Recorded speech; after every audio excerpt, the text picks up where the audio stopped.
Hello everyone, this is Real Estate Chat, where we discuss matters that have to do with the real estate market and real estate industry. We discuss everything else from real estate investment, development, acquisition, disposal, letting and subletting. We look and we tie real estate trends locally, internationally, regionally. We look at our leaders in the real estate industry, the likes of Hong Kong, the likes of Dubai, the likes of New York, and us as African continent, where we are coming from, where we are, and what are we supposed to be doing and what should be done by us so that we'll be able to catch up with our leaders. So don't forget to subscribe on our page, Real Estate Chat, so that we'll be able to be well versed with the current, precise, updated information that is to do with the real estate chat.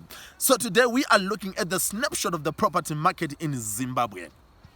Even though Zimbabwe property market faces many challenges, it is always characterized by high demand and correspondingly low supply. Pre-dollarization before 2009, the main buyers of the real estate property in Zimbabwe were those that were in the diaspora, since local property had become relatively cheap in real terms. But after dollarization, the diaspora market suddenly crumbled as local properties have become expensive in real terms. High prices coupled with a liquidity crunch saw the market turning into the buyer's market, since there were only few buyers who could afford to buy, and these were the ones that were controlling the market. The advent of a new political administration in November 2017, there were great expectations to address economic decline that should lead to the normalization of the property market into the seller's market. The introduction of the RTGS dollar in February 2019, with the official rate paid at 2.5 against US dollar. However, it has since weakened to 5, 6 and is still going up. Resistance from sellers preferring US dollars emerges, and many conditional sales have been concluded by the attorneys, and since most banks are only offering RTGS dollar, and this had reduced the number of buyers on the market to those who still have and those who have access to US dollars alone. People from other countries on the African continent have always wanted to invest and have been always investing in the Zimbabwean market, since the market is active, well regulated, and offers a fair return on investment, and has the potential to improve. In the past 3 years, we have also seen residential, industrial, and commercial investment from the Chinese business people due to our government's look-east policy. We have example of the construction of the Longchen Plaza along the Bulawayo Road and the Defense College along the Mazoya Road. All these were done by our Chinese contractors.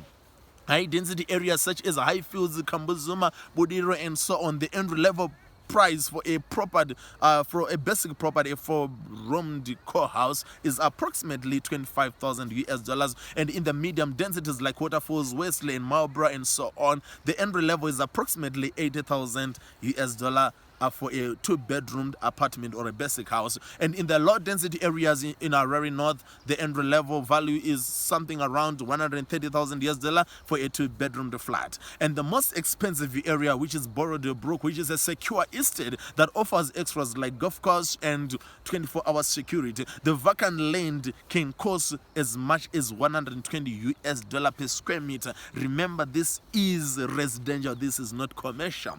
And in terms of apartments and complexes, the most expensive areas would be Avonto, Alexandra Park, Newlands, and Belgravia area, since this is where our young couples who are financially strong, they prefer staying in those areas, and they're convenient in proximity to the main facilities. Many banks like FBC, Stanbic, Cabs, and CBZ are also investing in land constructing security estates to sell and to let, since there's high demand for accommodation.